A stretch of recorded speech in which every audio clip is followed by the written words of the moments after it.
não só o corpo deve estar aqui, devemos nós estarmos aqui também. Ou seja, o pensamento concentrado neste momento que estamos passando juntos. Eu vou aproveitar o início, antes de entrar no nosso tema, para falar desta nossa nova obra, que foi lançada recentemente. Nós trouxemos alguns exemplares. Se desejarem ou souberem, ou que desejarem saber mais a respeito, nós poderemos falar ao final da reunião. Tá? Ela está aí fora e depois nós conversaremos mais a respeito. Vamos então ao nosso trabalho de hoje. Este é o nosso tema. Nós vamos comentar sobre alguns momentos da codificação da doutrina dos Espíritos, evidentemente de forma simples, uma abordagem simples. Não poderemos entrar em aprofundamentos, mas nós vamos procurar tecer o melhor possível as informações relativas a cada obra e vamos deixar para vocês, né, a meditação, a reflexão, e que vocês possam depois pesquisar um pouco mais para terem maior conhecimento a respeito de cada uma dessas obras. Ok? Nós vamos seguir essa sequência que aqui está. E então vamos para o primeiro tópico, que é verdade. Esse é um tópico que nós apresentamos em todas as nossas exposições. Nós começamos com o nosso mestre e temos hoje esse versículo que aí está, que foi grafado por João. Em verdade vos digo que se alguém guardar a minha palavra, nunca verá a morte, nunca verá a decepção, nunca verá o desconhecimento, nunca ficará alarmado, nunca entrará em desespero. Enfim, estará sempre compreendendo tudo o que estiver acontecendo. Porque quando nós absorvemos a verdade, absorvemos o Evangelho de Jesus, tudo o que acontece à nossa volta é muito natural. E dependendo do nosso nível evolutivo, nós trataremos tudo com muita tranquilidade, sabendo que a necessidade de fato foi necessária. Tinha que acontecer, tem algum proveito. Então vamos tirar esse ensinamento e vamos crescer um pouco mais. Então é impreterível que estejamos com a verdade. Porque quando estamos trabalhando fora da verdade, quando estamos trabalhando com a falsidade, com levar vantagem, com a mentira, com a hipocrisia, nós estamos abrindo caminho para o abismo. Nós estamos abrindo caminho para efeitos mais tarde tenebrosos, para que possamos nos corrigir.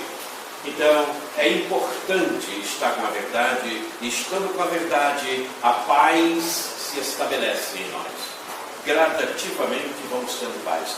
Nada, mas nada mesmo, vai nos machucar ou vai nos ofender, porque nós teremos a compreensão do porquê aquilo acontece.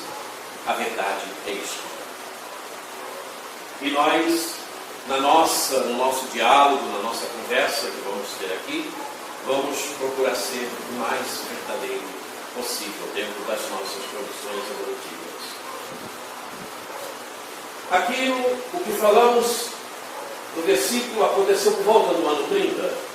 Em 1857, no Livro dos Espíritos, quando ele foi editado, evidentemente, nós temos essa questão que aí está. Já que Jesus ensinou as verdadeiras leis de Deus, qual a utilidade do ensino dado pelos Espíritos? Terão eles mais alguma coisa a nos ensinar? O que acha? Você pensa, como isso? Veio a resposta, que aí está. Muitas vezes a palavra de Jesus era alegórica e em forma de parábolas, porque ele falava de acordo com a época e os lugares. Evidentemente que àquela época Jesus não poderia ser explícito nas suas verdades, não poderia tecer aprofundamento, porque porque os espíritos reencarnados naquela época não tinham cabedal para esta compreensão. Mas não é o nosso caso atualmente. Agora é preciso que a verdade seja inteligível para todos. Ela precisa ser compreendida. Então precisamos falar dela. Não temos mais que esconder qualquer coisa. Tudo tem que ser muito aberto, muito explícito, para que todos possam compreender. É necessário explicar e desenvolver aquelas leis. No Evangelho de Jesus, nas suas parábolas, nas suas figuras, ali estão essências e conhecimentos que hoje estão sendo trabalhados. Começaram a ser trabalhados pela doutrina espírita, aonde também temos a essência de tudo que hoje estudamos. Ali está a semente, e hoje nós estamos fazendo com que essas sementes desabrochem e deem e possam ser multiplicadas, porque a essência está toda na codificação, está toda no Evangelho.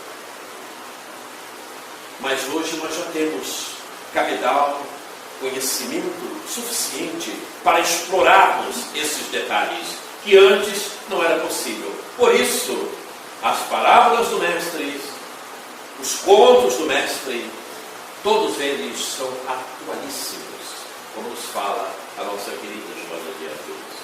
Vamos agora, então, a duas advertências que eu acho de suma importância para nós nos dias atuais. A primeira do nosso querido Eurípides Barçanufo, é onde ele diz, nesta mensagem de janeiro do ano passado, aonde tem esse pequeno trecho: queridos irmãos, sejam fortes e corajosos, não se intimidem lá fora. No transcorrer da mensagem, ele fala da verdade, fala dos ensinos de Jesus, fala do comportamento que precisamos ter. E quando ele diz, não se intimidem lá fora, nós não temos que nos intimidar de sermos verdadeiros. Nós não temos que nos intimidar de analisarmos os fatos de acordo com o Evangelho, de acordo com o que a doutrina nos ensina, né? Aliás, para que vocês tenham uma ideia, né, eu tenho uma filha que quando começa a conversar comigo, ela me conta uma série de fatos, porque ela mora em Brasília. Quando ela vem para cá, me conta uma série, e eu começo a conversar com ela, a analisar aquilo. E ela diz, mas será possível que você só fale em espiritismo? Eu não estou falando em espiritismo, eu estou analisando o fato em si, mas evidentemente de uma maneira que para ela eu estou falando de doutrina espírita, e é uma verdade, estou falando mesmo.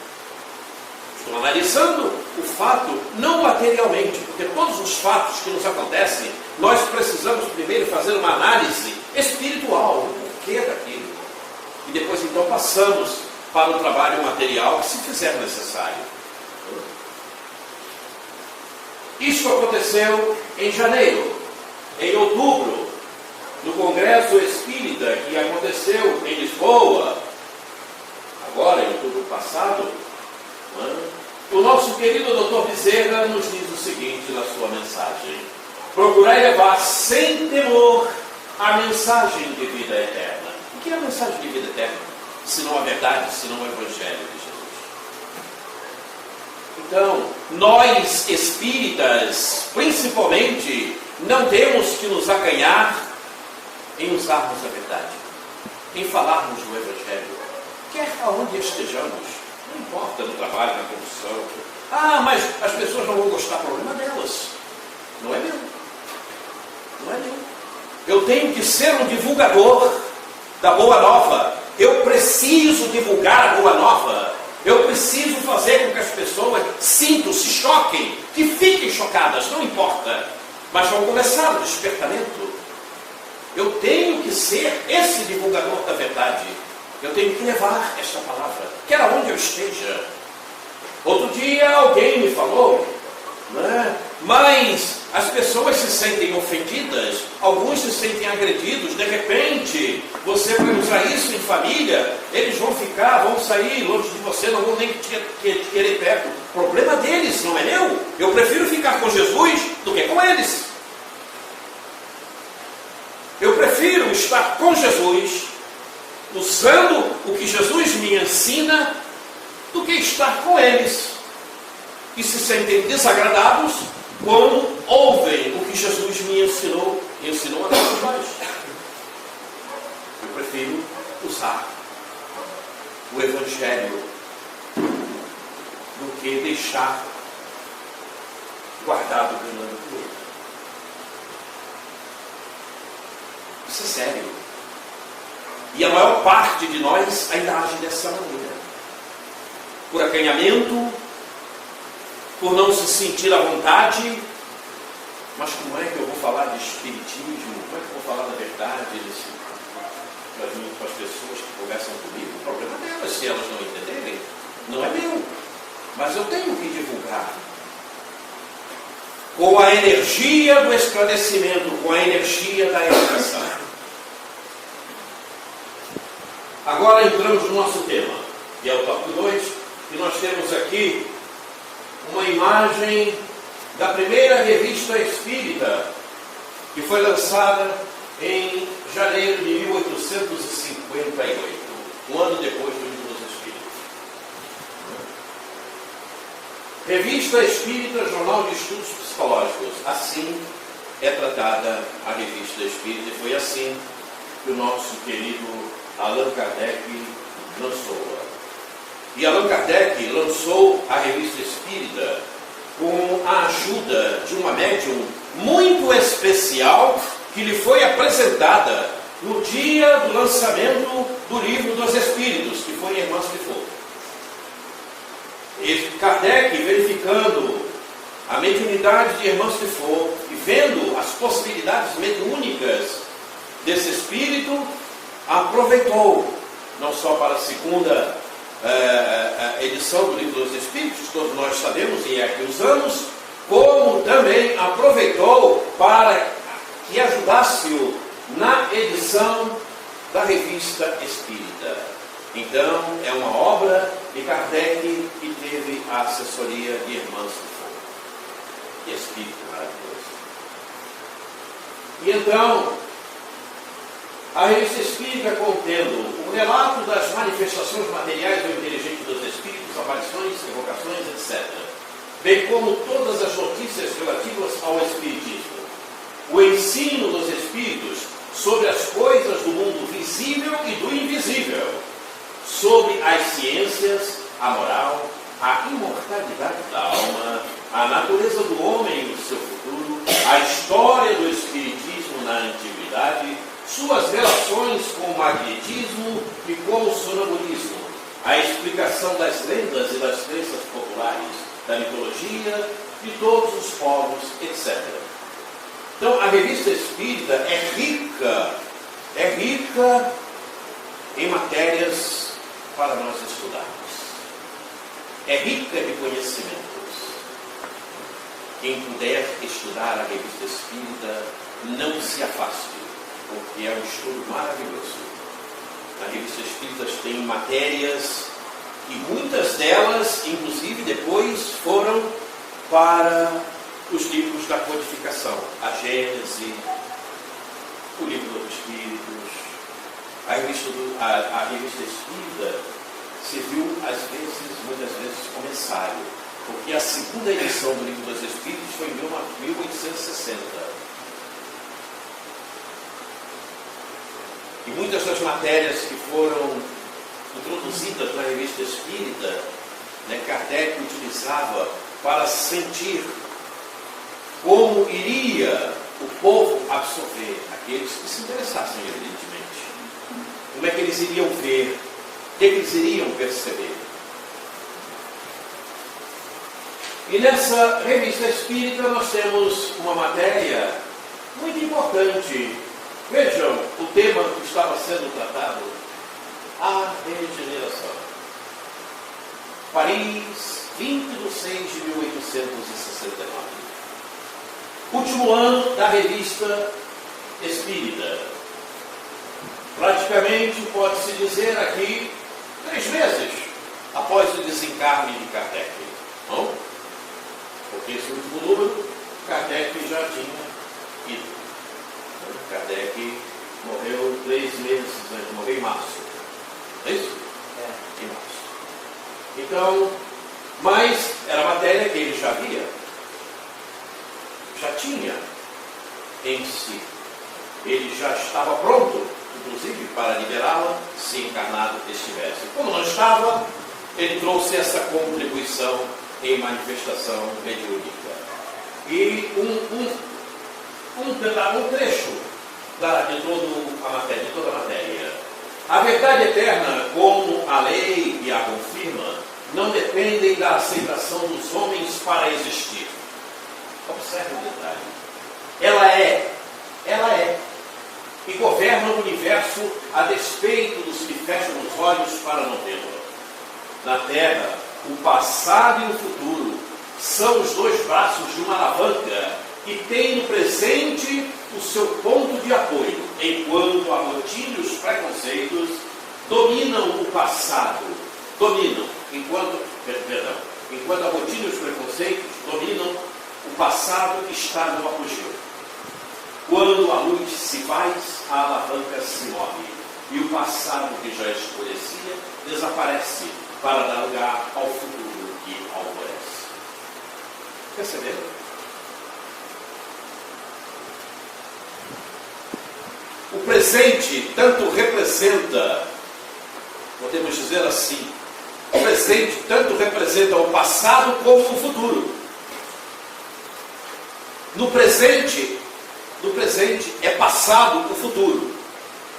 Passou a entender? Porque das nossas atividades, hoje, nós estamos construindo o futuro, o que vamos receber amanhã. Hoje nós preparamos a construção do amanhã. E o que estamos recebendo hoje, construímos no passado. Então, é momento de nós começarmos a meditar e a refletir um pouco mais a respeito de tudo isso. Vamos para o livro dos médiuns.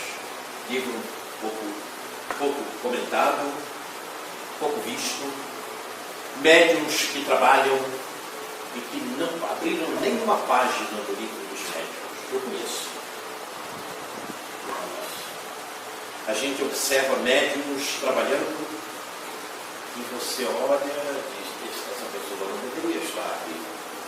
Ela deveria estar estudando para poder trabalhar com os estudos.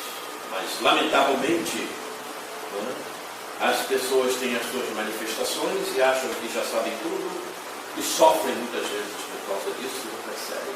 Mas vamos adiante, vamos ver aqui. Nós temos ali uma reunião mediúnica. Aqui está o mentor ajudando o esclarecedor e aqui está a médium recebendo esse nosso amiguinho aqui que está todo equivocado. Todos os dias a experiência nos traz a confirmação de que a dificuldade e os desenganos encontrados na prática do Espiritismo resultam da ignorância dos princípios desta ciência. E é uma verdade. As pessoas desconhecem, não procuram saber, e com a sua ignorância começam a dizer uma série de coisas achando que está tudo certo. A prática do Espiritismo é cercada de muitas dificuldades e nem sempre é isenta de perigos.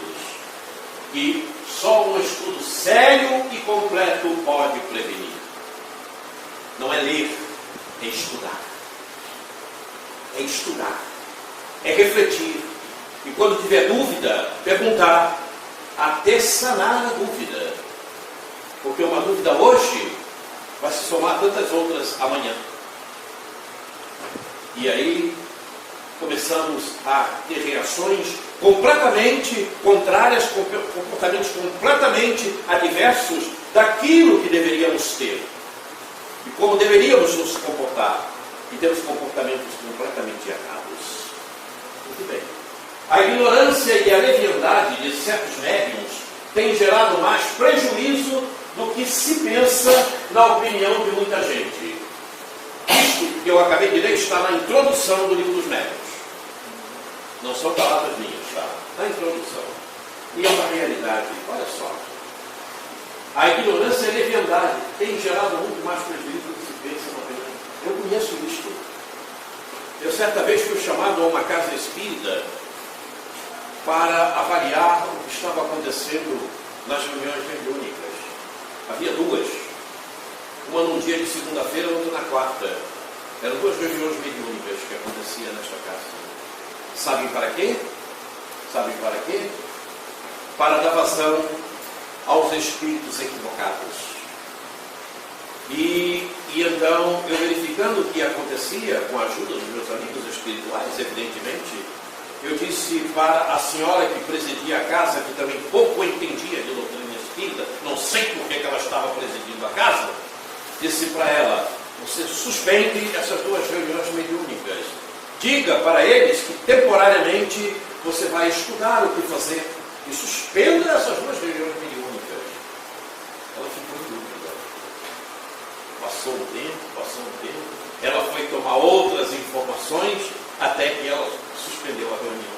Porque só eram reuniões para trabalhar com espíritos equivocados e brincalhões. Recebia-se mensagem, acreditem, até de Jesus, assinado Jesus, por médiuns, por pessoas médiuns que não estudavam e só apareciam na casa para aquela reunião. Pode uma coisa dessa? O médium frequenta a casa, não frequenta, melhor dizendo, a casa, não participa de nada na casa, só aparece para o dia da reunião mediúnica e ia embora, acabou, não aparece mais na casa. E não estudava nada, não estudava nada. Então as reuniões foram suspensas. E essa casa, para vocês terem uma ideia, essa casa até hoje encontra-se sob a égide de falanges trevosas. Não conseguiram acertar o passo até hoje. Aí atribuem, mas isso é o tempo, isso são as pessoas. Começam a arranjar desculpas. Desculpa não justifica nada. Desculpa é quando realmente você comete um erro, então você pede desculpa daquilo, mas não justifica nada. Isso está errado. E a casa até hoje tem problemas. Eu já vi outras casas, bem recentemente, uma que virou casa de umbanda, casa de terreiro. Era um centro espírita. Funcionava como um centro espírita. Tinha reuniões, tinha estudo, e de repente mudou tudo. Passou a receber a pombagira, todo esse povo aí da umbanda que tem direito, né? Por quê? Por falta de conhecimento realmente da doutrina, a ignorância e a leviandade, por falta de estudo, por falta de realmente conhecerem o que é doutrina espírita, porque a casa já estava montada desse jeito há alguns anos. Era a casa que nós já conhecíamos há alguns anos. Mas se deixar, acontece. Vem pessoa, vem um, vem outro, ou seus achismos. E doutrina espírita não tem achismo, é codificação e acabou. E aquilo que está ali, não tem que mudar nada.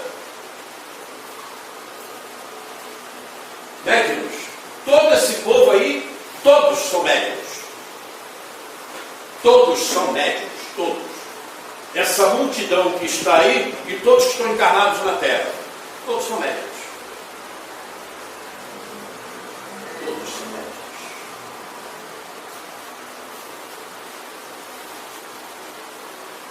Médium é toda pessoa que sente, num grau qualquer, a influência dos espíritos. Essa faculdade é inerente ao homem e, por conseguinte, não constitui um privilégio exclusivo. Pode-se, pois, dizer que todos são mais ou menos médiuns. Está no livro dos médiuns. Está. Então, todos nós somos mais ou menos médiuns. Temos maior ou menor percepção, mas somos. E aquele que acha que não tem nenhuma, continua tendo. Porque os amigos espirituais trabalham no âmago do pensamento, inspirando, iluminando e muitas vezes, a pessoa não percebe, porque a mediunidade que tem é uma mediunidade de pouca percepção, mas tem.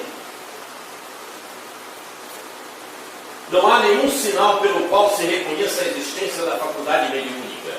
Só a experiência pode revelá-la. Não, você vem participar da minha casa, você é um médium, não pelo que eu estou vendo, você é um médium de incorporação, vai ser muito bom. É mentira, porque ninguém consegue. Ninguém consegue, está ali. Só a experiência. O médium vai para lá para educar a sua mediunidade e desenvolvê-la. Aí então é que vai surgir qual a mediunidade que aquele espírito que está ali encarnado tem. Ele vai manifestar psicografia, psicofonia, psicometria, enfim. Mediunidade extensa. Então ninguém pode chegar e afirmar: você é médium disso, você é médium daquilo. Isso não existe. A experiência é que vai mostrar.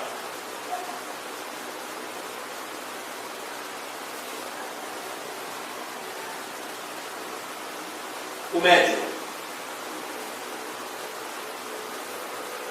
O médium, dependendo de seu grau evolutivo e desenvolvimento de seus sentimentos, se torna instrumento, intermediário ou medianeiro da mediunidade.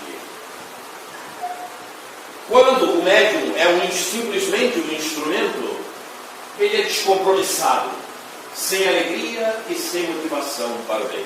Ele simplesmente se diz no médium. Mas ele não trabalha esse propósito se ele tem uma mediunidade, por exemplo, ostensiva.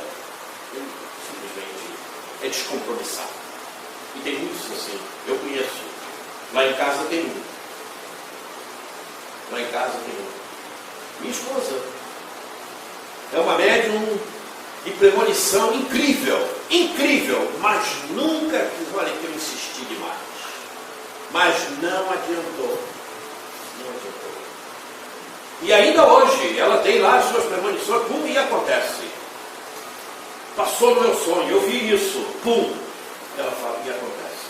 Se tivesse trabalhado, eu falo para ela, eu digo, pois é, você deixou de crescer espiritualmente e de ajudar muitas pessoas que iriam precisar de você. Você vai responder com isso. Porque a tua mediunidade está na tua programação reencarnatória. Sabia? A nossa mediunidade está na nossa pauta, na nossa programação reencarnatória.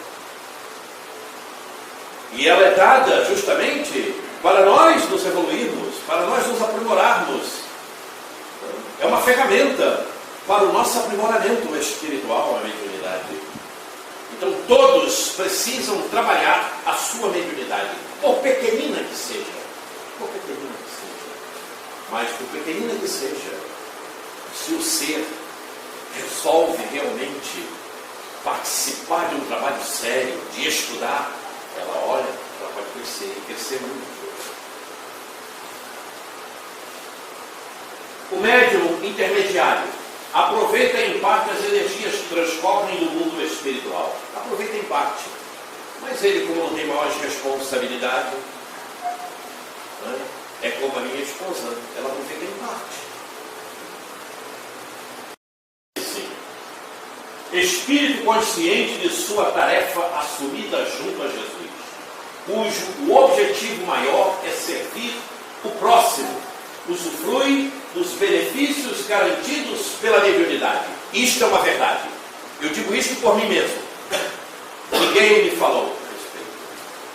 Você usufrui desses benefícios em amplo sentido, em toda a sua dimensão. Não só num quesito, mas em tudo na vida. Até, ela te ajuda até nas disposições materiais que você tenha que resolver ou que você esteja participando. Eu digo isso não porque ali está escrito, porque se passou comigo, se passa comigo constantemente. Então, a mediunidade é um instrumento maravilhoso, uma ferramenta maravilhosa, que nos ajuda grandemente, espiritualmente e, evidentemente, materialmente também, porque você recebe as orientações, as instruções devidas pelo melhor caminho que você pode seguir. Então, esse é o medianeiro. Essas são conclusões nossas depois de estudar o livro dos médicos. A gente vê, evidentemente tem muito, poderíamos falar muito mais, mas o ponteiro do relógio não nos deixa por momento. Né? Vamos adiante. O Espiritismo na sua expressão mais simples. Este livro, segundo consta, ele foi praticamente o primeiro livro traduzido em português. Antes de traduzir o Livro dos Espíritos, traduziram este livro. E este livro foi colocado por Kardec, editado por Kardec, justamente para esclarecer as pessoas quanto ao que é Espiritismo. Naquela altura, o que era Espiritismo?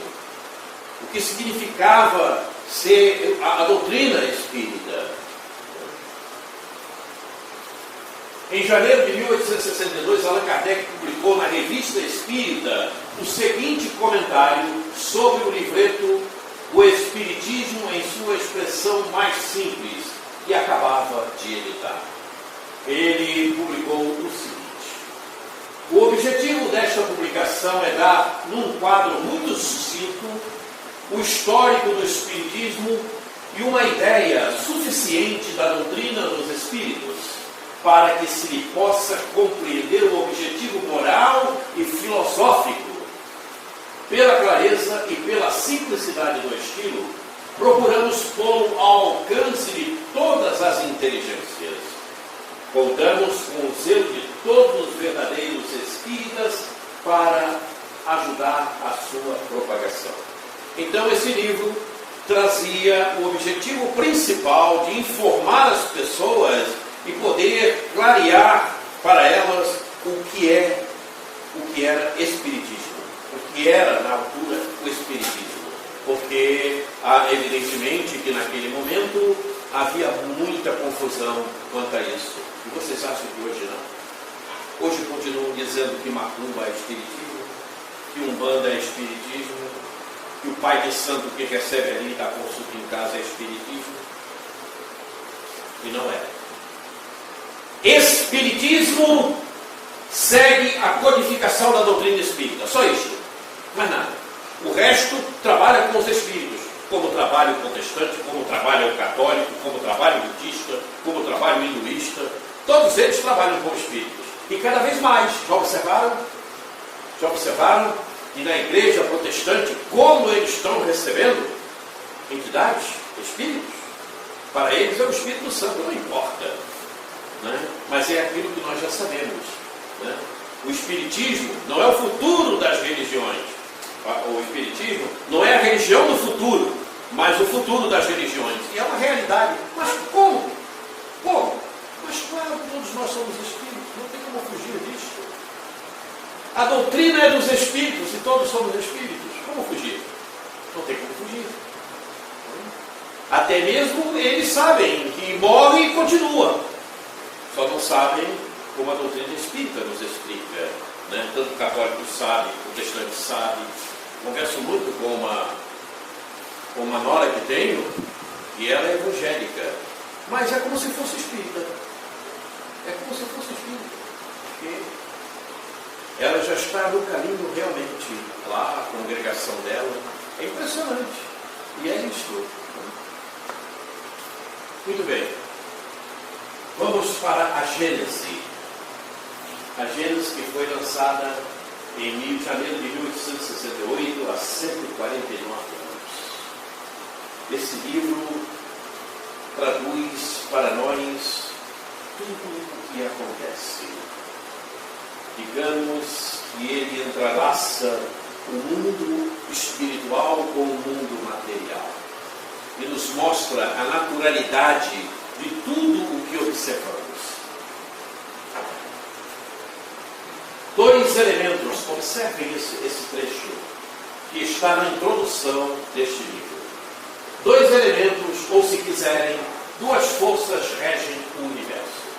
O elemento espiritual e o elemento material. Da ação simultânea desses dois princípios resultam fenômenos especiais, que se tornam naturalmente inexplicáveis, desde que se abstraia de um deles. Do mesmo modo que a formação da água seria inexplicável se não se levasse em consideração um dos seus elementos constituintes, o oxigênio ou o hidrogênio. Se tirar um dos dois, acabou a água. Não tem como explicar. Não é? Sem comentários, não é verdade? Então, este livro, bem estudado, nos vai mostrar como tudo funciona. O entrelace entre as coisas materiais e as coisas espirituais, os fluidos, como eles interagem com a matéria mais bruta, porque também são também a matéria que vem do plano espiritual. Como funcionam os passes magnéticos, a água fluidificada. Temos aqui todo o desenvolvimento disto. Só é preciso que venhamos a estudar.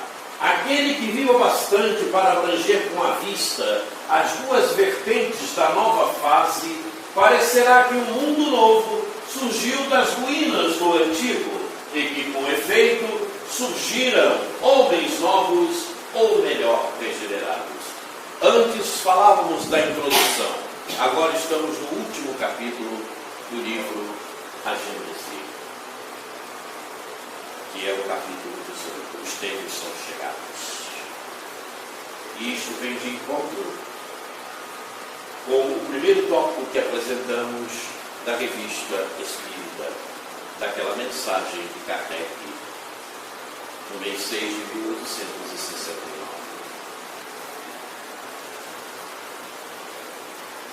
Observem, parecerá que o mundo novo surgiu das ruínas do antigo. E tem espírita que está achando que isso ainda vai levar muito tempo. Isso é coisa para daqui a alguns séculos. Então senta e fica esperando. Parece que não está enxergando o movimento que acontece no mundo. Vou falar em termos materiais. Observemos. Nesses últimos anos que estamos vivendo, como a tecnologia avançou, como os estudos avançaram. Vocês sabiam que os cientistas já descobriram mais um órgão no corpo humano? Sabia? Pois é. O que não era tido como um órgão, já agora é tido como órgão, o mesentério. Em publicações já a respeito do livro na internet. Como as coisas acontecem. Temos remédios já capazes de eliminar o câncer. Mas o poder daqueles materialistas que gostam muito de dinheiro empatam o processo. Mas isso vai acabar faz pouco tempo para que isso tudo acabe. Porque tudo está mudando. Observem a configuração do planeta Terra. Está mudando.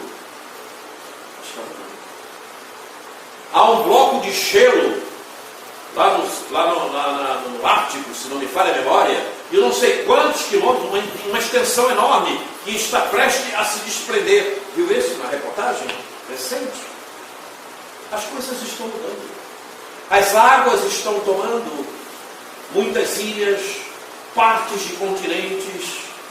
A configuração do mundo está mudando porque tem que ser um mundo novo. E toda essa configuração para ser adaptada aos espíritos que estão chegando para justamente levar a regeneração à plenitude, como ela deverá alcançar por volta dos anos 2050, 2060. nós já estamos na regeneração. O que está acontecendo agora é justamente a acomodação. Costumamos dizer, talvez já tenhamos dito até aqui, a casa está sendo arrumada. Porque Bezerra, em 2010, falou que nós já tínhamos entrado na regeneração. E agora a casa está sendo arrumada. Quando nós mudamos de casa, é assim que acontece, né? Veja o trabalho que dá aqui para arrumar a casa nova, construir. Olha só, demanda tempo, né? Imagina o planeta todo. E com esse monte de espíritos, né, ainda ignorantes como nós, imagina o trabalho que tem a espiritualidade, Jesus, para arrumar isso tudo. Demanda tempo. Mas nós já estamos caminhando na estrada da regeneração. E este livro, a Gênesis, o último capítulo, fala exatamente desses propósitos da regeneração. Leia, é importante demais. Situa-nos no momento que estamos vivendo. Capítulo 18, pergunta 1019 do Livro dos Espíritos. Pronto. Vai ver exatamente o momento que estamos vivendo. E se tiver aprofundamento da doutrina espírita, vai compreender com aprofundamento o que estiver lendo. Se não tiver, vai ter que perguntar alguma coisa a quem já entendeu um pouco mais. Visto isso que estamos falando, eu não poderia deixar de apresentar, sem comentários, porque é muito extenso, o sermão profético de Jesus, que está no capítulo de Mateus 24, e que diz o seguinte: palavras de Jesus por volta do ano 30, todavia atualíssimas nos dias hoje vivenciados, isto é, passados 1987 anos, Jesus deixou informações para todos os tempos do planeta Terra. Vejamos. E estareis na iminência de ouvir de guerra e relatos de guerra. Olhai, não vos alarmeis, pois é necessário acontecer essas coisas, mas ainda não é o fim, pois se levantará nação contra nação, reino contra reino. Haverá fomes e terremotos em todos os lugares. Todas essas coisas são o começo das dores de parto. Então vos entregarão a provação e vos matarão, e sereis odiados por todas as nações, por causa do meu nome. Neste tempo, muitos se escandalizarão, entregarão uns aos outros, e odiarão uns aos outros. Muitos falsos profetas serão levantados e enganarão a muitos, e por se multiplicar a iniquidade, o amor de muitos se esfriará. Mas quem perseverar até o fim, esse será salvo. Este evangelho do reino será proclamado em toda a terra habitada, para testemunho de todas as nações, e então virá Jesus. Sabe o que ele está dizendo no final? Perceberam o que ele está dizendo no final? Jesus.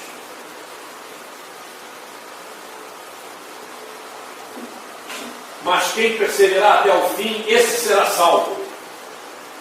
Sabe quem são esses? Aqueles que estiverem trabalhando com a verdade. Aqueles que não se omitirem, que não tenham vergonha de trabalhar a verdade, de estar ao lado de Jesus. Esses. Tudo que está aqui está acontecendo, ou não está? Tudo está acontecendo. Então precisamos estar atentos. Ficar com Jesus é estar salvo, ou seja, é seguir adiante, é não passar por tormentos, é não sofrer demais, é não sofrer por deixar de ser verdadeiro. Isso é estar com Jesus. Obras póstumas, deixa eu olhar a hora.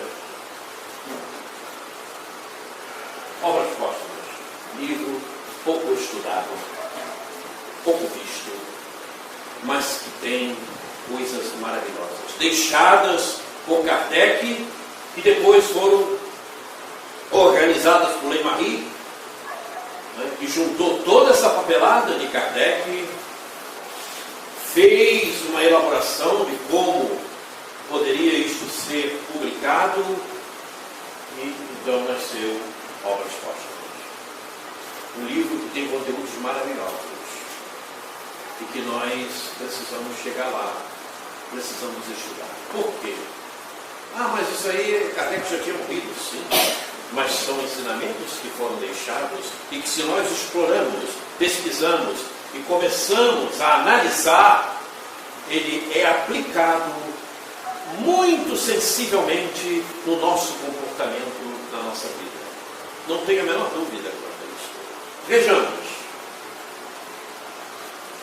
Este livro, dividido em duas partes, na primeira enfatiza os aspectos doutrinários do Espiritismo. Na segunda, traz relatos de Allan Kardec sobre sua missão e a construção do Espiritismo. Há nele a biografia de Kardec e o discurso de Camille Flammarion quando de sua morte. Segundo, consta que ocorreu uma publicação em 1870, após lançado em Paris, em janeiro de 1890, pela Sociedade Parisiense de Estudos Espíritas. Essa publicação de 1890 é a que nós utilizamos. É dessa que foi traduzida para o português.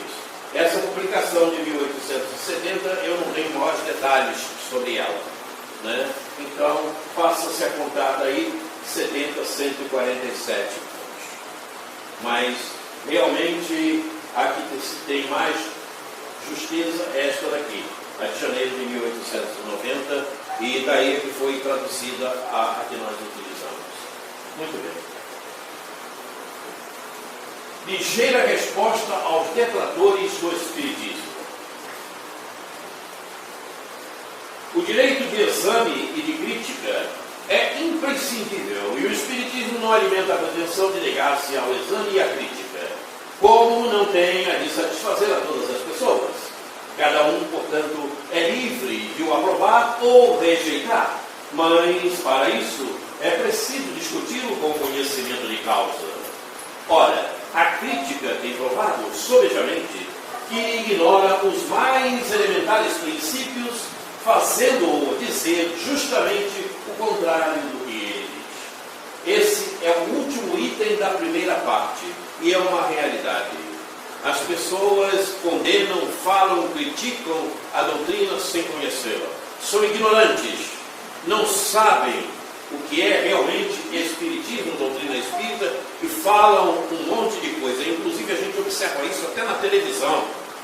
É impressionante como um apresentador de TV, né, um apresentador de um programa na televisão, muitas vezes fala em doutrina espírita, o que não tem nada a ver com a doutrina espírita. Ele deveria, pelo menos como apresentador que é, procurar ter conhecimento básico que fosse para poder falar alguma coisa. Aí ele está falando lá com um pai de santo, com alguma coisa de umbanda, e fala de doutrina espírita, quando não tem nada a ver. Não tem nada a ver. Deveria ele procurar saber mais um pouco. E isso nós encontramos muito, né? Inclusive até mesmo dentro da casa espírita. Eu conheço diretores de casa espírita, não é? Que falam de doutrina espírita completamente equivocados do que é a doutrina espírita. Acreditem se quiserem, mas é uma realidade.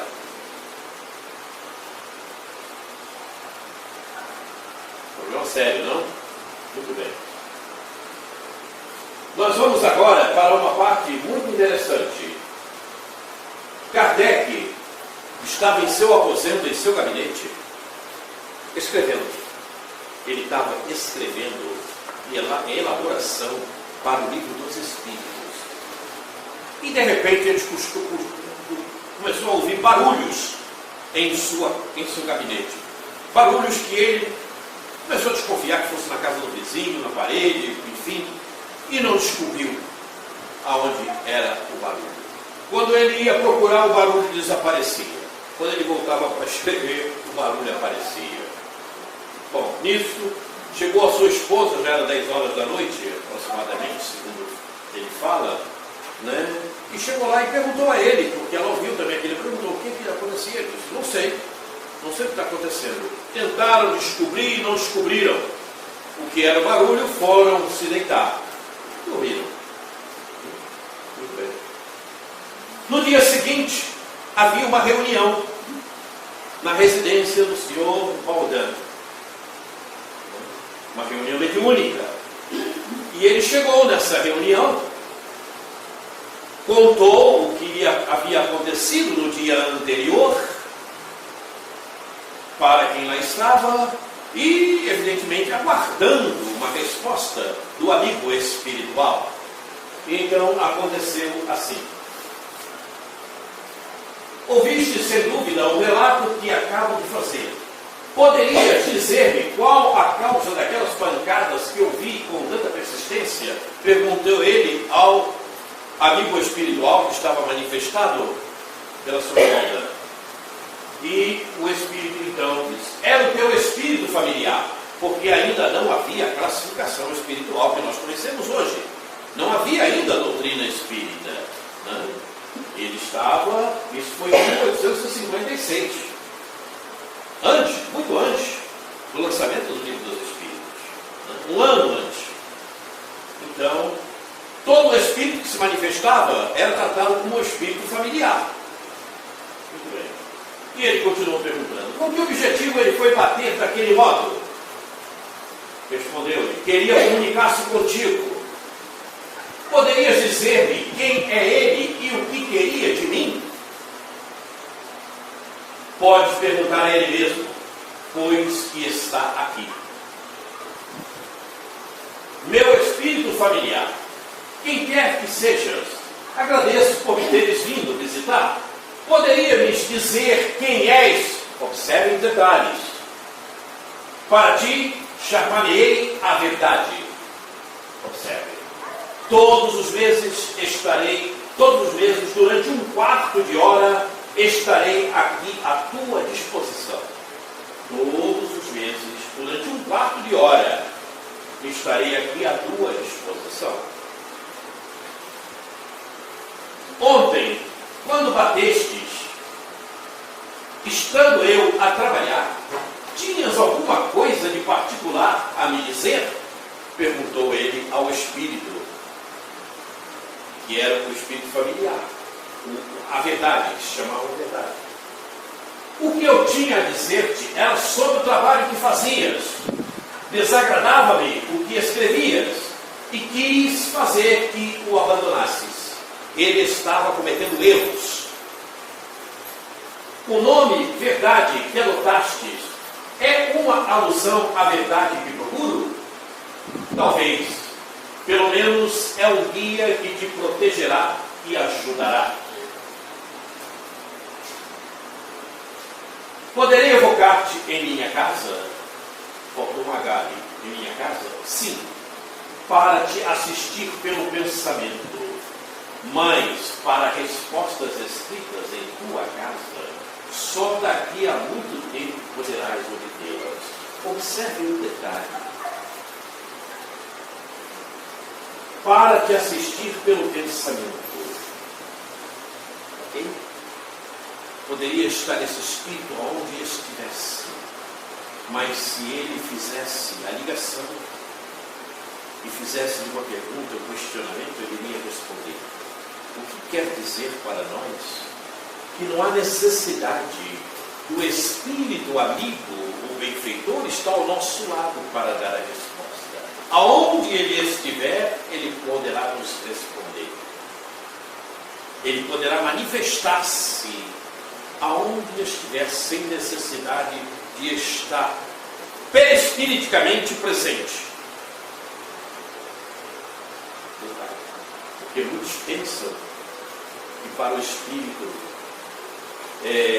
inspirar ou manifestar-se por alguém, há necessidade especificamente de que ele esteja ali. Não é uma verdade. O espírito amigo, ele pode me inspirar aqui, passar uma psicografia por mim aqui, e ao mesmo tempo estar lá na China, outro psicografando também. O mesmo espírito, a mensagem.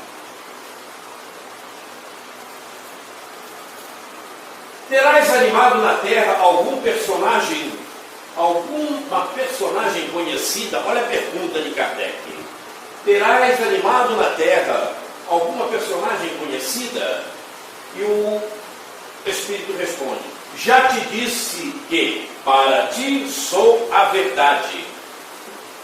Isto para ti quer dizer discrição. Nada mais saberás a respeito. Nada mais saberás a respeito. Isso ele falou para que ele deixasse de fazer questionamentos nesse sentido. Essas respostas foram através da médium, a senhorita Valdana. Muito bem. Eu botei ali ler a página 360, depois vocês poderão ler em casa, porque eu não tenho tempo de ler aqui agora. Vou seguir. Muito bem. Chegamos agora em 1863. Em 9 de agosto de 1863, quando Kardec escrevia o Evangelho. Muito bem. E então, ele faz a seguinte pergunta a este mesmo Espírito: que pensais da nova obra que trabalho neste momento? Ele estava escrevendo o Evangelho, que a princípio recebeu o nome de Imitação do Evangelho. Depois ele mudou, porque as pessoas começaram a falar, inclusive o próprio editor, e ele acabou mudando o título para o Evangelho segundo o Espírito. Mas, desse questionamento, o amigo, o seu guia espiritual, respondeu o seguinte: este livro doutrinário terá considerável influência, pois que explana as questões capitais, e não só o mundo religioso encontrará nele as máximas que lhes são necessárias, como também a vida prática das nações, ao mirar nele instruções excelentes. Porque é tempo de que a Terra gravite na ordem irradiante das esferas e que saia, afinal, da penumbra e dos nevoeiros intelectuais. Acaba a tua obra e conta com a proteção do teu guia e com o auxílio devotado dos espíritos que te são mais fiéis. Observem o detalhe. Observem um detalhe. Aqui está um detalhe. Nós temos que refletir nessas coisas. Acaba a tua obra e conta com a proteção do teu guia e com o auxílio devotado dos espíritos que te são mais fiéis. Quer dizer, a falange do Espírito de verdade. Depois poderão ler a página 397, tem alguma coisa a mais. Muito bem. Passado 1964, em maio, no mês seguinte, o Espírito de verdade deu uma mensagem. O Evangelho foi lançado em abril. Em maio, o Espírito de verdade deu uma mensagem. E ele intitulou desta forma: a propósito da imitação do Evangelho.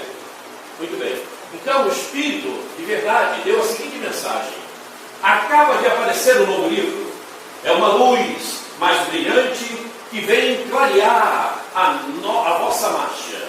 Há 18 séculos vim trazer a palavra de Deus. Esta palavra foi esquecida pela maioria dos homens, e a incredulidade, o materialismo vieram abafar o bom grão que eu tinha depositado em vossa terra.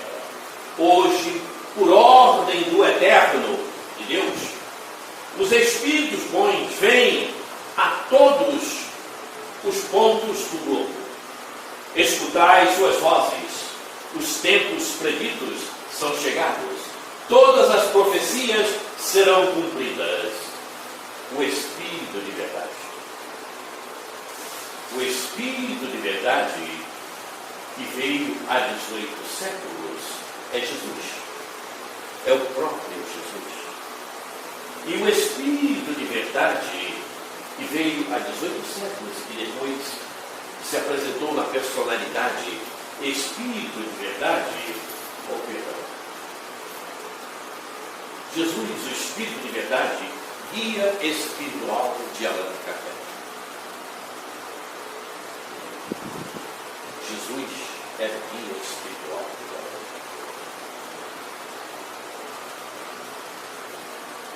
Para que isso fique mais claro, leiam a segunda parte de Obras Póstumas, desde o início. Vai ficar bem claro tudo isso. Por aí, nós tiramos a grandeza desse espírito chamado Allan Kardec. A grandeza, o nível evolutivo desse espírito. Grande.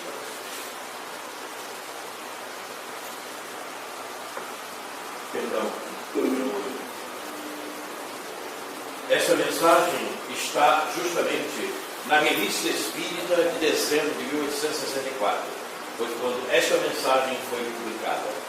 Mas ela aconteceu em maio pelo médium Estari Hu.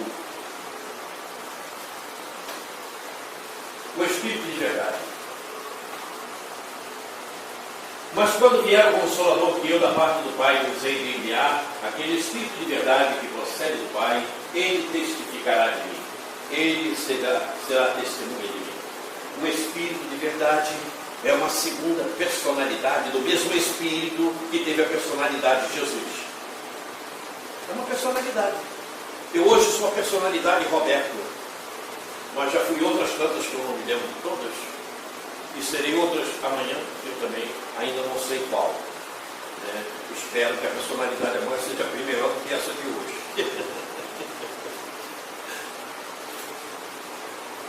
Mas aquele Consolador, o Espírito Santo, que o Pai enviará em meu nome, esse vos ensinará todas as coisas e vos fará lembrar de tudo quanto tenho dito. Isso é importante. De tudo quanto tenho dito. Quer dizer, na codificação, tem tudo quanto Jesus falara àquela época. E com maiores detalhes, desmembrado, para nos dar maior entendimento. A promessa, o Consolador. Eu rogarei ao Pai e Ele vos dará outro Consolador para que fique convosco para sempre. Eu fiz questão de colocar isso aqui, simplesmente por causa dessas duas palavras, para sempre, que passa despercebido. A gente lê o versículo e passa e para sempre. Por que para sempre? Porque o Consolador, a doutrina espírita, é base para todo e quaisquer entendimentos que vamos ter amanhã. Sem entendermos isto que aqui está, não entenderemos mais nada para depois. Ficará nos faltando. O que adianta falar de matemática com quem não conhece os números? Não adianta nada, pois não? Soma isso aí. O cara não conhece os números, como ele vai somar? É isso. Parece uma coisa simples, né? Mas não é não. Não é não. É muito importante. Porque na regeneração, isto aqui é básico para a regeneração plena. Sem esses conhecimentos, como vamos entender mais? Impossível. Eu vou andar um pouco mais depressa porque o Marcos já está se movimentando. Doutrina dos Espíritos, que é o nosso Consolador. Muito bem. E aqui é o término. Revista Espírita, junho de 1869. Tem uma matéria que foi psicografada por um médium que manifestou Allan Kardec. E Allan Kardec, então, deu esse título à mensagem. O agente da propagação mais poderoso é o exemplo. E é uma realidade, não? Vejamos um trecho desta mensagem.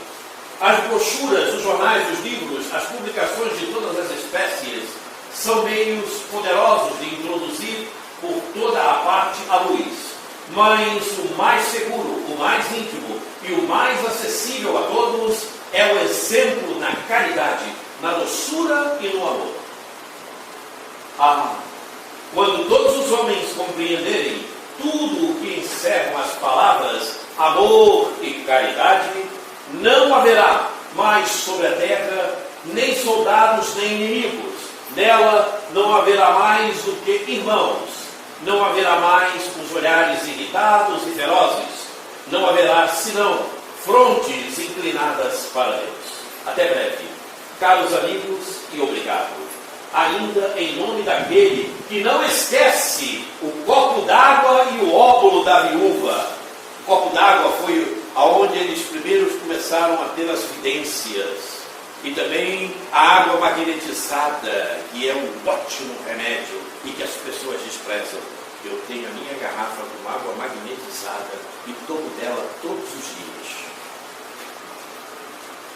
Todos os dias. De manhã e de noite. É o meu remédio principal. E o óbolo da viúva. O que representa o óbolo da viúva? A caridade que todos nós temos que fazer.